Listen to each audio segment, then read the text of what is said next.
Right guys, Skidsteer update again.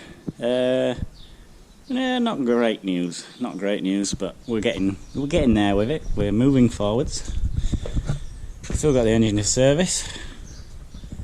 I think we've got all the wheel studs now sorted. I've got one to get out on the front wheel that snapped off. I've got some new studs and things coming.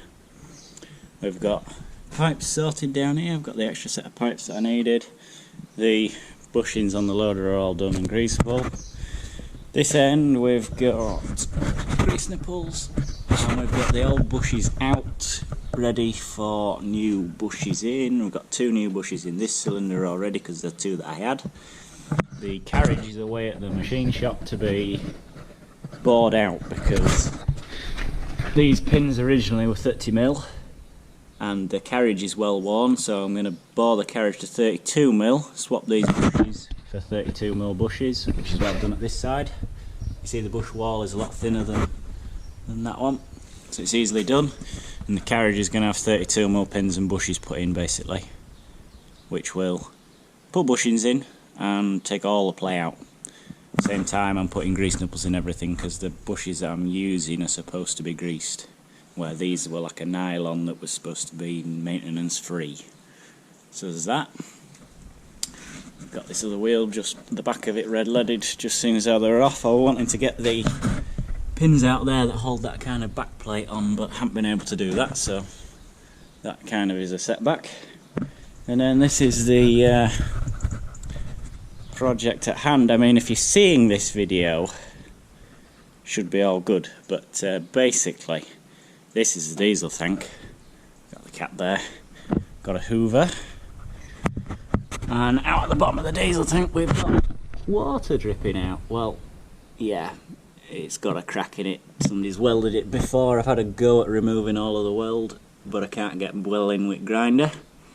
So, viewers of a nervous disposition should probably look away.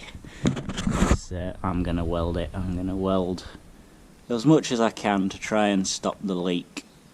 As you can see, it's leaking now.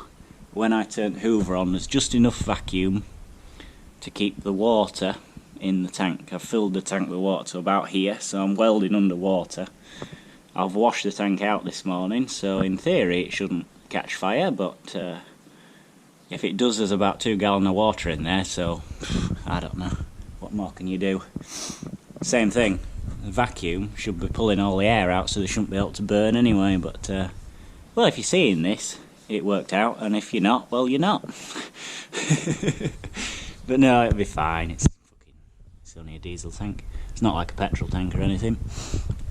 But yeah, somebody'd like bondoed it, and looking at the bondo, they'd done it with fuel in because you can feel the shininess on the back, and it all just chipped off with a hammer, so that's not good. It must be a common thing on these because the hydraulic tank, which is at the other side, is the exact same. It's got a load of more like tyre on it, which is probably better.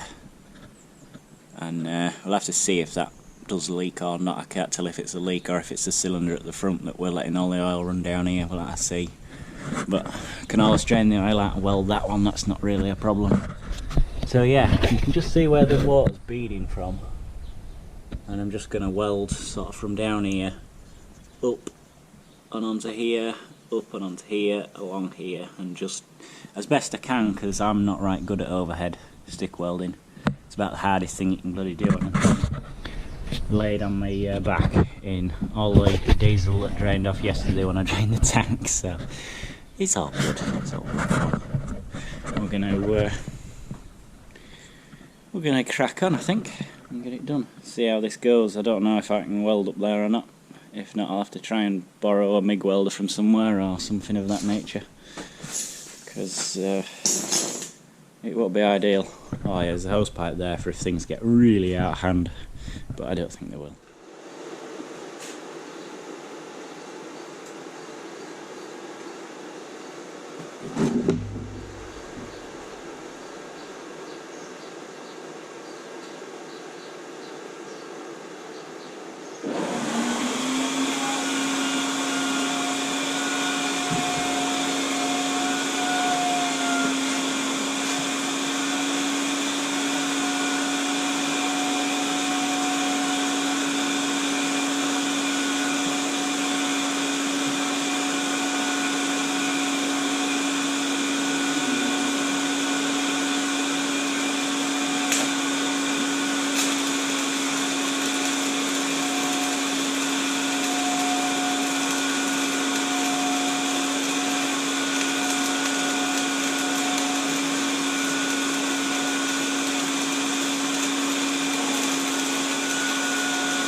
there you go, welded.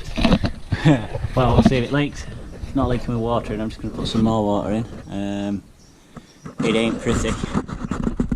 It ain't pretty at all, but as long as it seals up, it don't really matter. Just for how not pretty it is. Yeah, it's all over the place, but the leak was in like this corner from where this piece of steel goes up. So,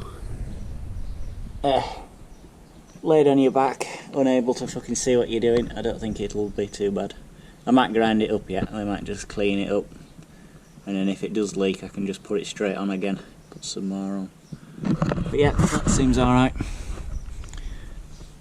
I'm guessing that corner is prone to cracking, I would assume. Looking at this down here, you can see the massive dint and like these bits catch on floor when it wheelies, so I'd assume it's maybe dropped off a curb and hit and given it a sort of shock load upwards, which will have cracked it and made it leak.